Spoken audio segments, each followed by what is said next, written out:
नमस्कार प्यारे विद्यार्थियों, स्वागत है आपका जीनियस कोचिंग क्लासेस के यूट्यूब चैनल पर। और आज हम 21 मई के करंट अफेयर्स की चर्चा करेंगे। अच्छे से पढ़िएगा और इन सभी प्रश्नों को और उनके तथ्यों को नोट डाउन करना।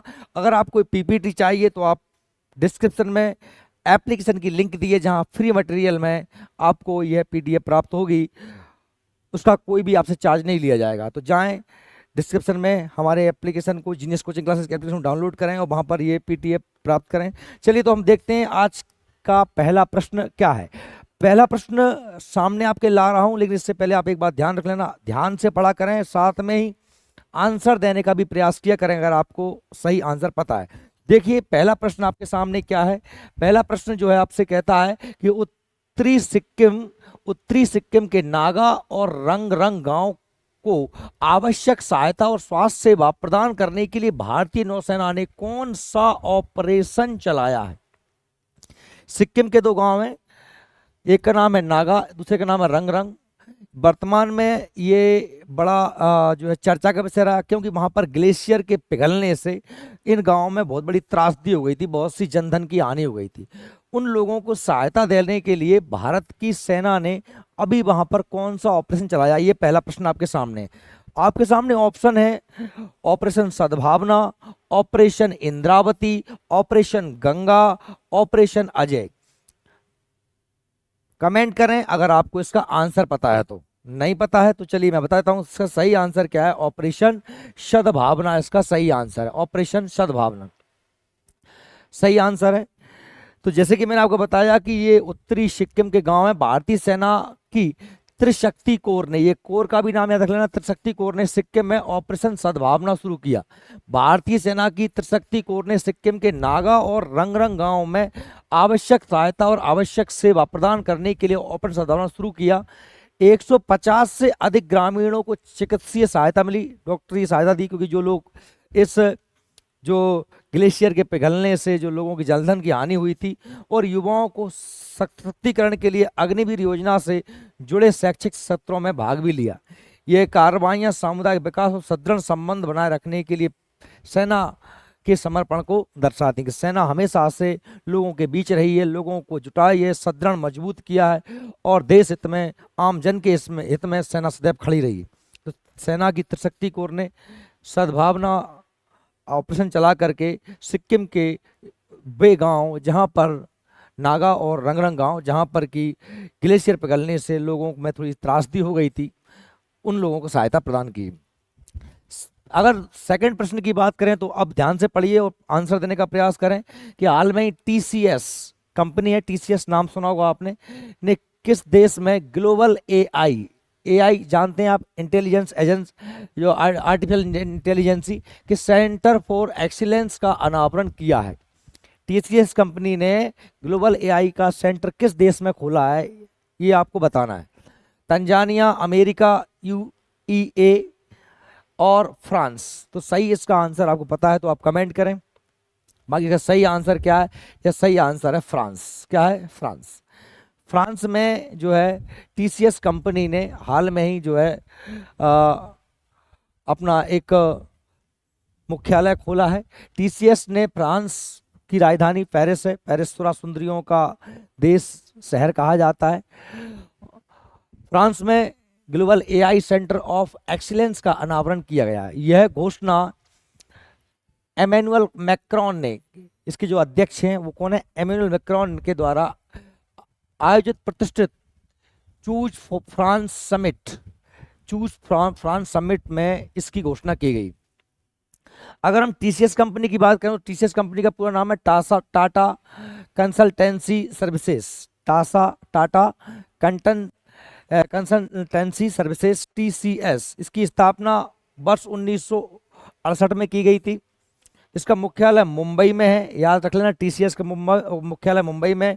टीसीएस की जो वर्तमान सीईओ हैं, चीफ एजुकेटिव ऑफिसर, वो कौन है, के कृतिवासन है, के कृतिवासन। और इसके प्रेसिडेंट वर्तमान में कौन है, एन चंद्रशेखरन है। तो ये टीसीएस की बात हुई। टीसीएस की स्थापना 1968 में, मुख्यालय मुंबई में, सीईओ के कृतिवासन और अध्यक्ष एन चंद्रशेखरन है। अच्छे से इनको पढ़ लेना, नोट डाउन कर लेना। हाल में ही महिला टेबल टेनिस एकल रैंकिंग में शीर्ष 25 में प्रवेश करने वाली पहली भारतीय महिला खिलाड़ी कौन बन गई है। ये अपने आप में बड़ी उपलब्धि है कि जो टेनिस खिलाड़ियों की रैंक लिस्ट जारी की गई है उसमें 25वें टॉप 25 में एक भारतीय महिला खिलाड़ी ने जो है अपना स्थान सुरक्षित किया है। आपको उनका नाम बताना है, तो वो कौन है? मीराबाई चानू, मनिका बत्रा, सलीमा टेटे या मनु भाकर। इनमें से कौन है? अगर आपको पता है तो कमेंट करिए। मीराबाई चानू का नाम सुना होगा आपने, मनिका बत्रा, सलीमा टेटे और मनु भाकर, इनमें से कौन है? तो इसका सही आंसर क्या है? सही आंसर है मनिका बत्रा। ये है हमारी मनिका बत्रा। इन्होंने दुनिया की टॉप 25 टेनिस की खिलाड़ियों में स्थान पाया है, तो ये भारत के लिए बड़ा गर्व का विषय है। आप देखिए, मनिका बत्रा शीर्ष 25 रैंकिंग में प्रवेश करने वाली पहली भारतीय महिला टेबल टेनिस खिलाड़ी बन गई हैं। ये उपलब्धि उन्हें कैसे मिली? तो सऊदी स्मैश की सफलता के बाद, यदि सऊदी अरब में जो अभी टेनिस प्रतियोगिता हुई थी उसमें इन्होंने सफलता प्राप्त की और इनके अंकों में उछाल देखा गया और मनिका बत्रा अपने करियर की सर्वश्रेष्ठ रैंकिंग 24 पर पहुंच गई है, यानी दुनिया की टॉप 25 में से इनका नंबर 24वां है। उन्होंने एकल टेबल टेनिस में किसी भारतीय द्वारा हासिल की गई सर्वोच्च रैंकिंग है, यानी अभी तक एकल टेबल टेनिस में, एकल मतलब दोनों तरफ से एक एक व्यक्ति खेलते हैं, अभी तक इतनी अच्छी रैंक किसी भारतीय ने प्राप्त नहीं की थी जितनी प्राप्त किसने की है? मनिका बत्रा ने की है। उन्होंने इसके लिए जी सत्यन के 5 साल पुराने रिकॉर्ड की बराबरी उन्होंने कर ली है। मनिका बत्रा ने राष्ट्रमंडल जो कॉमनवेल्थ खेल होते हैं 2018 में व्यक्तिगत और टीम श्रेणियों में स्वर्ण पदक भी जीता था। इन 2018 में जो कॉमनवेल्थ गेम, जिन्हें राष्ट्रमंडल खेल कहते हैं हिंदी में व्यक्तिगत तौर पे भी और उनकी टीम ने भी गोल्ड मेडल जीता था। उन्हें 2020 में मेजर ध्यानचंद खेल रत्न से सम्मानित भी किया गया था। 2020 में इन्हें मेजर ध्यानचंद खेल रत्न से सम्मानित किया गया था। Centre for world university ranking के अनुसार भारत के उच्च शिक्षा संस्थानों में शीर्ष पर कौन है? ये हमारा आज का चौथा प्रश्न है। Centre for world university ranking के अनुसार भारत के उच्च शिक्षा संस्थानों में शीर्ष पर कौन सा है? जो दुनिया भर के जो सेंट्रल यूनिवर्सिटियों की लिस्ट जारी की है, भारत की सेंट्रल यूनिवर्सिटी, उनमें टॉप नंबर पे कौन है? IIT Bombay, IIT Kanpur, IIT Madras या IIT Ahmedabad. Centre for world university ranking में भारत की टॉप यूनिवर्सिटी कौन सी है? ये आपको आंसर देना है। सही आंसर क्या है? IIT Ahmedabad, IIM Ahmedabad. Indian institute of management, IIM Ahmedabad. ठीक है, तो देखते हैं centre for world university ranking 2024 के अनुसार IIM अहमदाबाद भारत में शीर्ष प्रदर्शन करने वाली संस्था है। हालांकि IIM अहमदाबाद की विश्व की शीर्ष 2000 संस्थानों में इसका 410वां स्थान है। भारत की टॉप 10, लेकिन विश्व में देखा जाए तो 410वें नंबर पे। भारत के 64 अन्य विश्वविद्यालय भी इस लिस्ट में आए हैं। जो दुनिया भर के 2000 विश्वविद्यालयों की सूची है उसमें भारत का IIM अहमदाबाद 410वें नंबर पे है, यानी कि सबसे अच्छी रैंकिंग भारत के IIM अहमदाबाद ने प्राप्त की। और उससे नीचे भी देखें हम तो IIT बॉम्बे ने 2000 में से 568वां स्थान प्राप्त किया, IIT मद्रास ने 582वां स्थान प्राप्त किया और ये IISc बेंगलुरु ने 501वां स्थान प्राप्त किया। याद रखें, दुनिया में सबसे टॉप पर जो रही हार्वर्ड यूनिवर्सिटी, लगातार जो हार्वर्ड यूनिवर्सिटी है लगातार 13वें वर्ष से दुनिया में पहले स्थान पर बनी हुई है। यानी दुनिया की टॉप यूनिवर्सिटी कौन सी है? Harvard university. कैम्ब्रिज, हार्वर्ड विश्वविद्यालयों के नाम आपने सुने होंगे। एक जमाना था जब भारत के तक्षशिला, नालंदा, विक्रमशिला जैसे विश्वविद्यालय हुआ करते थे। दुनिया में और तो कहीं विश्वविद्यालय हुआ ही नहीं करते थे। ये सारे दुनिया के टॉप विश्वविद्यालय भारत में हुआ करते थे। आज परिस्थिति ये है कि दुनिया में हम टॉप 10 या टॉप 100 में भी नहीं है, 500 में आ रहे हैं हम। ठीक है, चलिए देखते हैं क्वेश्चन नंबर 5 क्या है आपके सामने। देश का सबसे बड़ा कौशल कार्यक्रम इंडिया स्किल प्रतियोगिता 2024 कहाँ शुरू की गई है? कौशल आप समझते हैं ना, किसी भी काम करने में आप माहिर हो जाएं, तो इंडिया स्किल प्रतियोगिता 2024 कहाँ पर हुई? नई दिल्ली, उत्तराखंड, मेघालय, तेलंगाना। क्या नाम है? इंडिया स्किल्स प्रतियोगिता 2024 का आयोजन कहाँ पर किया गया है? नई दिल्ली, उत्तराखंड, मेघालय, तेलंगाना। अगर आपको पता है तो आप बताएं। सही इसका आंसर है नई दिल्ली में हुआ है। स्किल तो समझिए, स्किल मतलब कौशल होता है। कौशल शब्द बनाया कुशल से, किसी भी काम को करने में आप कुशल हो जाएं, आप माहिर हो जाएं। पापड़ बनाने में, किसी मशीन को बनाने में, कोई और भी काम करने में। प्रधानमंत्री स्किल डेवलपमेंट योजना चल रही थी, आपने सुनी होगी। तो उसमें लोगों को काम, व्यवसाय काम सिखाए जाते हैं, आपके स्किल्स को डेवलप किया जाता है, आपके कौशल को बढ़ाया जाता है। तो ये प्रतियोगिता हुई थी नई दिल्ली में। आप देखेंगे कि नई दिल्ली में देश का सबसे बड़ा कौशल कार्यक्रम इंडिया स्किल्स 2024 आयोजित किया गया। कब से कब तक हुआ? तो 15 से 18 मई 2024 तक चला। अभी चला ये 15 से 18 मई के बीच में। आयोजन किसने किया? तो कौशल विकास और उद्यमिता मंत्रालय, MSDE ने किया है। जो हमारा कौशल विकास और उद्यमिता मंत्रालय है, उसके द्वारा इस कार्यक्रम का आयोजन 15 से 18 मई 2024 नई दिल्ली में किया गया। ठीक। इंडिया स्किल प्रतियोगिता में पारंपरिक शिल्प जैसे कि मूर्ति निर्माण, कागजों से कोई वस्तुएं बनाना, मटेली बनाना, चटाई बनाना, दरी बनाना, ये सब चीज़ें जो आदिवासी लोग या लोग परंपरागत तौर पर, जैसे मटके बनाना, मिट्टी के बर्तन बनाना, पत्थरों की मूर्तियां बनाना, ये सब कुछ। लेकिन आधुनिक प्रतियोगिता 61 कौशलों में प्रतियोगिता आयोजित की गई। एक ऐसी 61 प्रकार की जो है कौशल पर प्रतियोगिता की गई।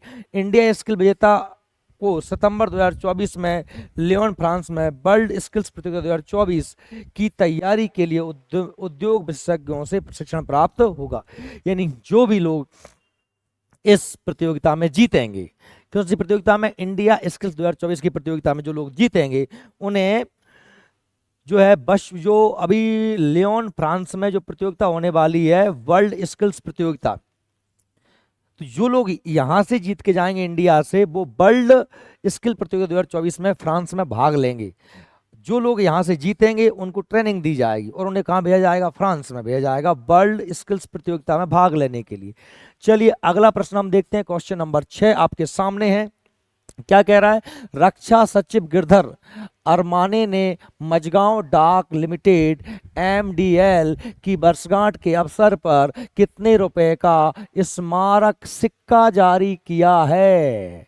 आपने देखा होगा, जैसे हमने कहा कि आज़ादी के 75 वर्ष पूर्ण होने पर, या फिर डॉक्टर बाबा साहब अम्बेडकर के 125 वर्ष पूरे होने पर, महात्मा गांधी के 100 वर्ष पूरे होने पर, कोई भी बड़ा काम जिसके लिए होता है, इसका एक शताब्दी, हम जिसे रजत वर्ष या गोल्डन सेरेमनी मनाते हैं, स्वर्णिम शताब्दी मनाते हैं, तो ऐसे अवसर पर उस दिन को याद रखने के लिए हम कुछ बड़े बड़े सिक्के जारी करते हैं। ये सिक्के जो होते हैं ये आम व्यापार में या आम लेन देन में इनका प्रयोग नहीं किया जाता है, क्योंकि ये सिक्के सिर्फ सांकेतिक तौर पर बनाए जाते हैं। जैसे मैंने कहा 200 का सिक्का, 250 का सिक्का, 150 का सिक्का, ये कभी आपने मार्केट में नहीं देखे होंगे, क्योंकि ये मार्केट में लेन देन के लिए नहीं बनाए जाते। ये तो बस उस घटना को, उस दिवस को याद रखने के लिए बनाए जाते हैं, जो सिर्फ हम कह सकते हैं कि म्यूजियम आदि में रखे जाते हैं।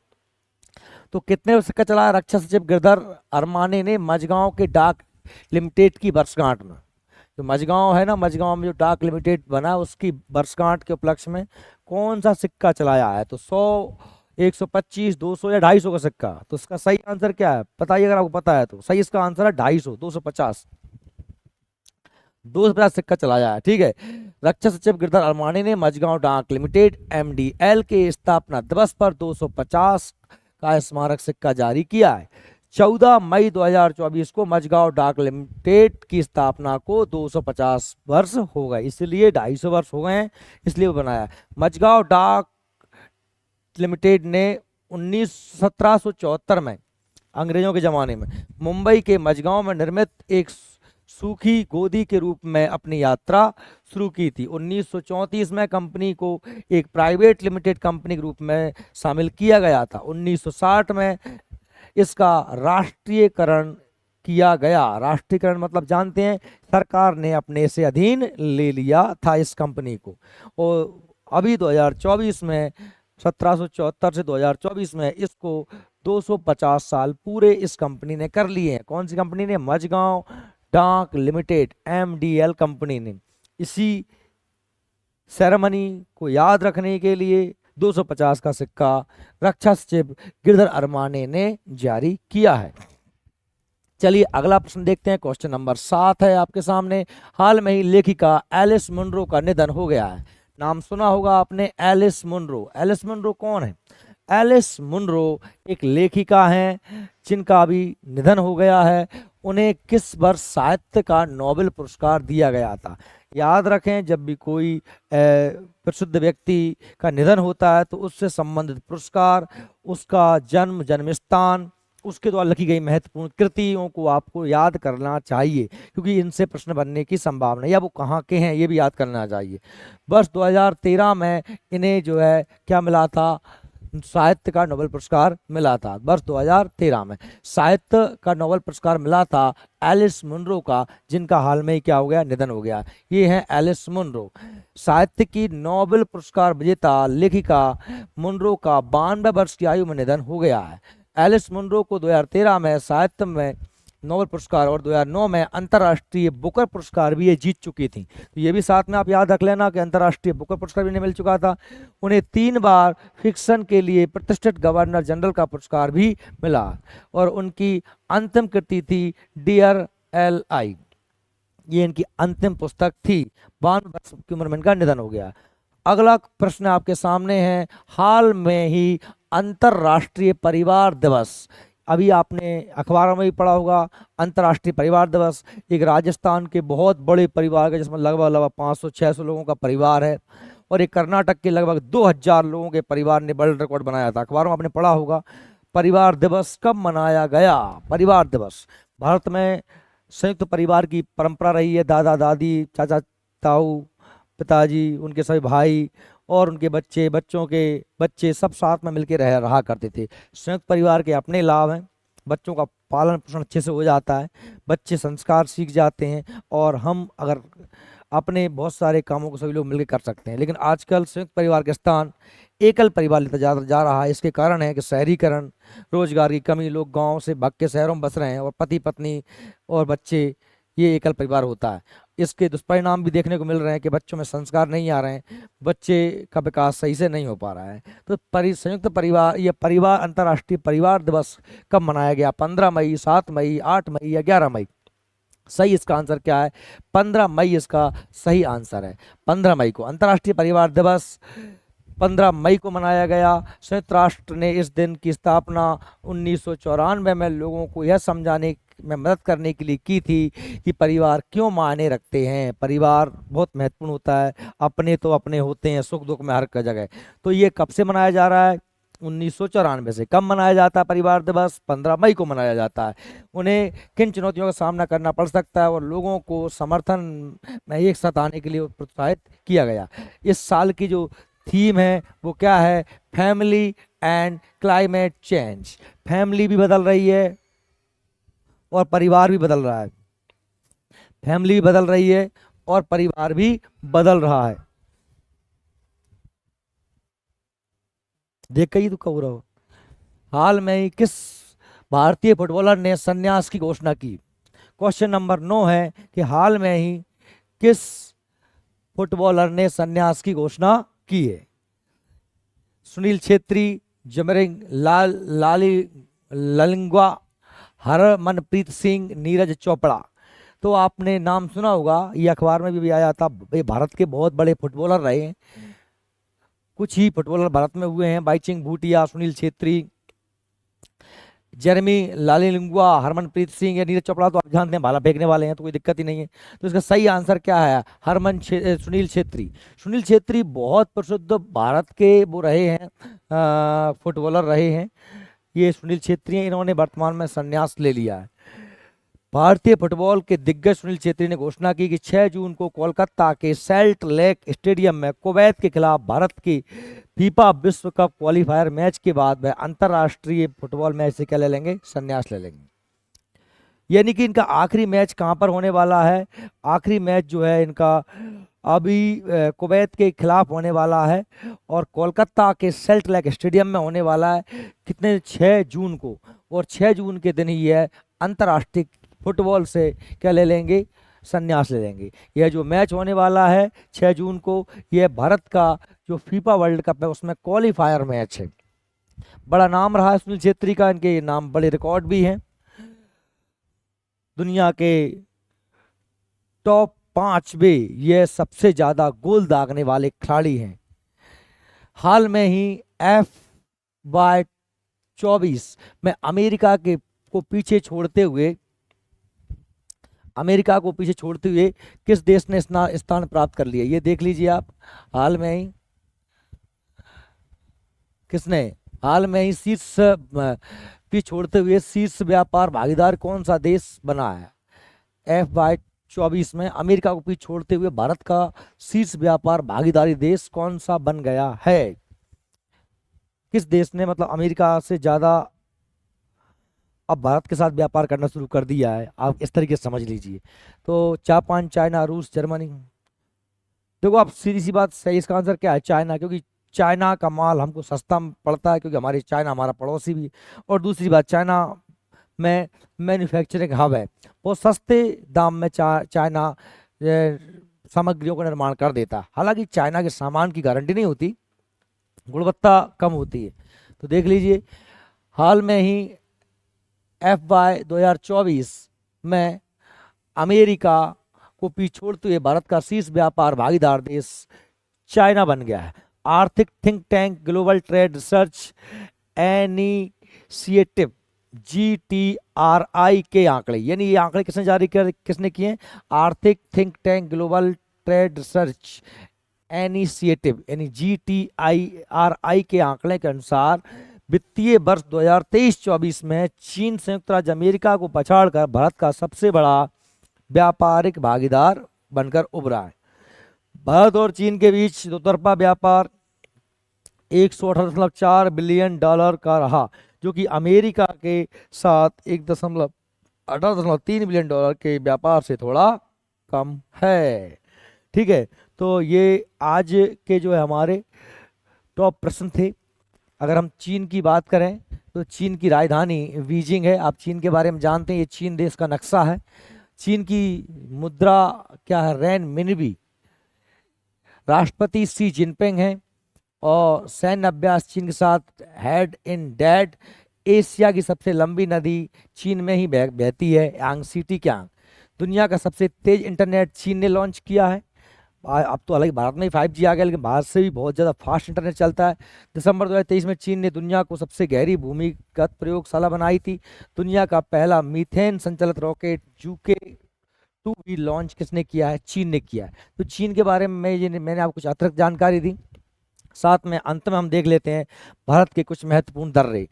ये आज के लिए है। तो महत्वपूर्ण दर्रे मतलब दर्रा किसे बोलते हैं? तो भाई ध्यान रखना ना, दो पर्वतों के बीच से निकलने का रास्ता क्या कहलाता है? दर्रा कहलाता है। ये जो दो पर्वतों के बीच से निकलने का रास्ता क्या कहलाता है? दर्रा कहलाता है। दर्रे को हम पास भी कह देते हैं। तो भारत के कुछ महत्वपूर्ण दर्रे कहाँ कहाँ पर कौन सा दर्रा है? तो देखिए भाई, काराकोरम दर्रा जो पड़ता है वो पड़ता है जम्मू कश्मीर में। कौन सा दर्रा? काराकोरम दर्रा। जम्मू कश्मीर में ही हमारा जो दर्रा है वो जोजिला दर्रा है।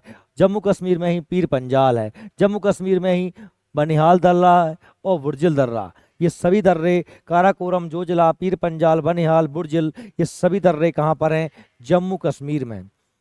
सिपकिला दर्रा, रोहतांग दर्रा, बाड़ा लाचा दर्रा, ये तीनों दर्रे कहाँ पर हैं? हमारे हिमाचल प्रदेश में हैं। सिपकिला, रोहतांग, बाड़ा लाचा दर्रा।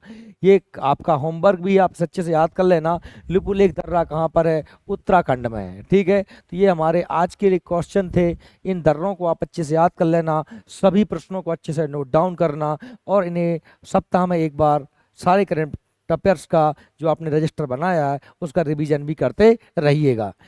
PDF चाहिए तो आप डिस्क्रिप्शन में जाके हमारे जीनियस कोचिंग क्लासेस के एप्लीकेशन की लिंक दी हुई है, उस लिंक पर क्लिक करके एप्लीकेशन डाउनलोड करें और मुफ्त में PDF भी प्राप्त कर सकते हैं। और भी हमारी अनेक क्लास यूट्यूब पर उपलब्ध हैं। आपको यदि आप नए हैं हमारे चैनल पे, तो अगर आपको ये करंट अफेयर्स अच्छा लगा तो आप हमारे चैनल को सब्सक्राइब और इस वीडियो को लाइक और अपने दोस्तों के साथ शेयर भी कर सकते हैं। धन्यवाद, मिलते हैं कल।